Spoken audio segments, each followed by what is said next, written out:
अच्छा जी, अभी हम बात करते हैं health and safety management system में कि भाई आपने ऑडिट में कौन कौन सी चीजें देखनी है।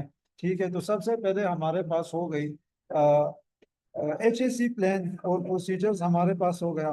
ठीक है, तो इसमें हमने कौन कौन सी चीजें देखनी है। अच्छा, इसका मतलब है कि HAC प्लान एंड प्रोसीजर का मतलब है सेफ्टी स्टेप्स, वो सेफ्टी स्टेप्स जो साइट की एक्टिविटीज के लिए ली जाए जा रहे हो। मिसाल के तौर पर अभी वर्क एट हाइट के लिए एक वर्क एट हाइट के लिए एक रिटर्न प्रोसीजर बनाया गया हो। ठीक है, कि भाई आप लोगों ने क्या करनी है, हार्नेस यूज करनी है। ठीक है, तो इसी तरह HAC प्लान एंड प्रोसीजर्स का मतलब है कि वो सेफ्टी स्टेप्स, ठीक है, जो साइट की एक्टिविटीज के लिए लिए जाए जा रहे हों या जो लिए गए हों। अच्छा, HAC प्लानिंग एंड प्रोसीजर में कौन कौन सी चीजें देखनी होती है, बनानी होती है।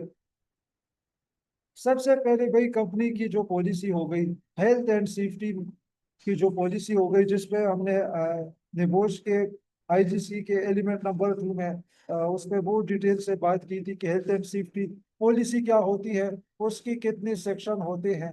ठीक है, जनरल स्टेटमेंट ऑफ इंटेंट हो गया, ऑर्गेनाइजेशनल से सेक्शन हो गया, और अरेंजमेंट सेक्शन हो गया। तो सबसे पहले क्या करना होता है, हेल्थ एंड सेफ्टी की पॉलिसी बनानी होती है। जब भी आप हेल्थ एंड सेफ्टी का मैनेजमेंट सिस्टम इम्प्लीमेंट करते हो, तो सबसे पहले आपने हेल्थ एंड सेफ्टी की पॉलिसी बनानी है अपनी कंपनी के लिए। ठीक है, और आपकी जो हेल्थ एंड सेफ्टी पॉलिसी होगी वो आपकी कंपनी का विजन बताती है। ठीक है, आपकी गोल्स बताती है, आपकी एम्स एंड ऑब्जेक्टिव्स का उसका तयन में बहुत ज्यादा लाजमी होना चाहिए कि आपकी जो हेल्थ एंड सेफ्टी पॉलिसी हो उसमें आपकी कंपनी के जो एम्स हैं। ठीक है, एम्स हमारे पास लॉन्ग टर्म होते हैं।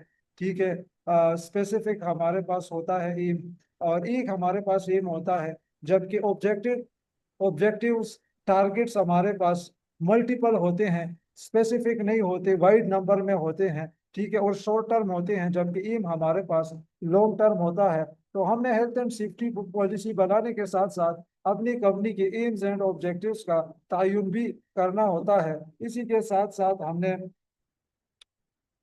हेल्थ एंड सेफ्टी के प्लान्स एंड प्रोसीजर्स बनाने होते हैं।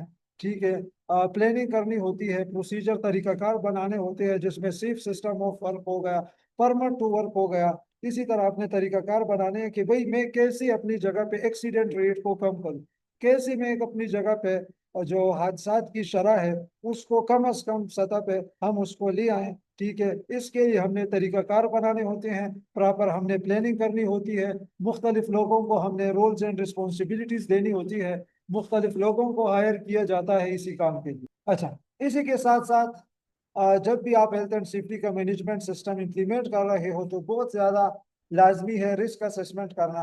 आप अपनी जगह की रिस्क असेसमेंट करेंगे। ठीक है, रिस्क असेसमेंट हमारे पास एक ऐसा प्रोसेस है जिसमें हम सबसे पहले आइडेंटिफाई करते हैं हैजर्ड्स को। ठीक है, फिर उससे ये आइडेंटिफाई करते हैं कौन हार्म हो सकता है, कैसे हार्म हो सकता है, कॉजेस क्या होंगे, इफेक्ट्स क्या होंगे। और फिर हम आइडेंटिफाई करने के बाद रिस्क को, खतरे को इवेल्युएट करते हैं कि भाई जो एग्जिस्टिंग कंट्रोल मेजर्स है, जो मौजूदा कंट्रोल मेजर्स हैं, इसके साथ खतरा कितना है। ठीक है, जब हम हैजर्ड आइडेंटिफाई कर लेते हैं, कौन हार्म हो सकता है, कैसे हार्म हो सकता है, उसको आइडेंटिफाई कर लेते हैं, उसके बाद एग्जिस्टिंग कंट्रोल मेजर्स देखते हैं और फिर रिस्क को इवेल्युएट करते हैं कि भाई अभी खतरा कितना है हमारे पास। इफ खतरा हमारे पास ज्यादा होता है तो फिर हम कंट्रोल मेजर्स सजेस्ट करते हैं। ठीक है, और कंट्रोल मेजर सजेस्ट करने के बाद हम दोबारा से खतरे को इवेल्युएट करते हैं।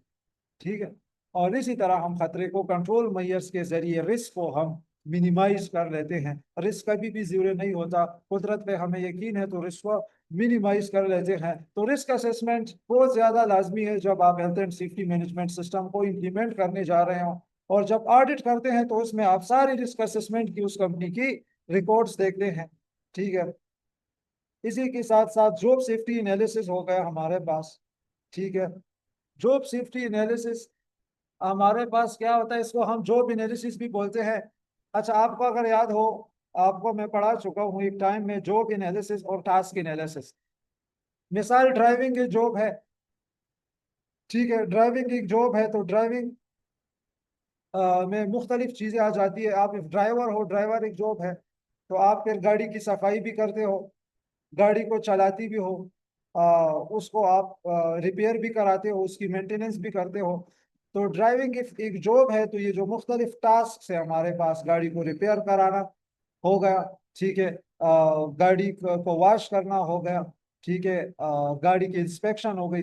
तो ये मुख्तलिफ टास्क हैं। तो जॉब सेफ्टी एनालिसिस में हम क्या करते हैं, एक जॉब के जितनी भी टास्क हैं, उस जॉब ड्राइविंग की जितनी भी टास्क हैं, उसको SRIDIM के फॉर्मूले के तहत हम क्या करते हैं, उसकी एनालिसिस करते हैं।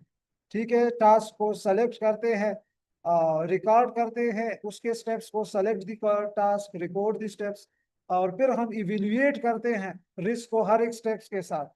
ठीक है, उसके बाद एक से डेवलप करते हैं safe system of work, implement करते हैं, और फिर उसी के साथ साथ उसको क्या किया जाता है, मॉनिटर किया जाता है। ठीक है, तो जॉब एनालिसिस में हम एक टास्क के बजाय सारी टास्क की एनालिसिस करते हैं और कंबाइंड एक जॉब एनालिसिस की शक्ल में एक डॉक्यूमेंट बनाते हैं। वो भी मुझे रिमाइंडर दीजिएगा, इंशाल्लाह इन फाइल्स के साथ मैं आपको जॉब सेफ्टी एनालिसिस की फाइल्स भी शेयर कर दूंगा। परमिट टू वर्क पे आते हैं, तो सेफ्टी मैनेजमेंट सिस्टम इंप्लीमेंट करोगे तो लाजमी है कि तुम परमिट टू वर्क के तहत काम करो। PTW का सिस्टम तुम्हारी ऑर्गेनाइजेशन में एक्टिव होना चाहिए। कौन कौन से काम करते हो, हॉट वर्क एक्टिविटीज हो रही है, वेल्डिंग करते हो, ठीक है ना, और ग्राइंडिंग वगैरह ये काम कर रहे हो, ऊंचाई पे काम कर रहे हो, कन्फाइंड स्पेस के अंदर काम कर रहे हो, ठीक है, तो जो भी कर रहे हो और जो उसके लिए परमिट टू वर्क की जरूरत है, तो तुम पे फर्ज है कि तुम परमिट टू वर्क का सिस्टम जो है वो अपनी जगह पे इंप्लीमेंट करो। ये health and safety management system का एक ऐसा है कि इदारे में परमिट टू वर्क का पूरा सिस्टम होना चाहिए। ठीक है, फिर आप लोग जब इंस्पेक्शन करोगे, ऑडिट करोगे, आप लोगों ने जनाब फिर पूरे सिस्टम को देखना होगा। सिर्फ ये नहीं देखना कि दिखाओ जी परमिट टू वर्क का डॉक्यूमेंट किधर है, नो, ऐसे नहीं। आपने प्रॉपर जो सिस्टम है उसका आपने डॉक्यूमेंट्स और सारी चीजें देखनी होगी। परमिट वर्क पे जो काम कर रहे हैं उसके अंडर उसको भी देखना है, उनको भी इंटरव्यू करना है, सारी रेलिवेंट चीजें कर। इसी के साथ साथ फाइलिंग है और डॉक्यूमेंटेशन की बात आ गई, तो जितनी भी हेल्थ एंड सेफ्टी के डॉक्यूमेंट्स हो गए, हेल्थ सर्विलेंस रिकॉर्ड्स हो गई, इंस्पेक्शन रिकॉर्ड्स हो गई, मुख्तलिफ एक्सीडेंट रिकॉर्ड्स हो गई और एक्सीडेंट रिपोर्ट्स हो गई, उन सारे डॉक्यूमेंट्स को भी मेंटेन करना health and safety management system का हिस्सा है, और आप लोगों ने उसको एग्जामिन करना आप लोगों के ऑडिट का हिस्सा है। फिर आ जाते हैं HSE organisation, responsibilities of HSE की, पर्सनल HSE अलॉटमेंट। सबसे पहले तो हेल्थ एंड सेफ्टी को इम्प्लीमेंट करने के लिए मुख्तलिफ लोगों को अपॉइंट करना है ऑर्गेनाइजेशन ने, कि भाई आपको अपॉइंट कर दिया, आप हेल्थ एंड सेफ्टी सुपरवाइजर हो गए, दूसरे बंदे को अपॉइंट कर दिया, वो हेल्थ एंड सेफ्टी का मैनेजर हो गया, तीसरे बंदे को फायर वॉचर अलॉट कर दिया, चौथे बंदे को स्टैंड बाय मैन अलॉट कर दिया, ठीक है, पांचवें बंदे को health and safety assistant appoint कर दिया। ठीक है, अच्छा फिर ये लोग काम कैसे करते हैं, इसका प्रॉपर एक सिस्टम ऑर्गेनाइजेशनल फ्रेमवर्क है। टॉप पे डायरेक्टर्स होते हैं, ठीक है। अच्छा मैं रिस्पॉन्सिबिलिटीज का समझाता हूँ, फिर इसको मैं कंबाइन करके सम अप करके समझाता हूँ।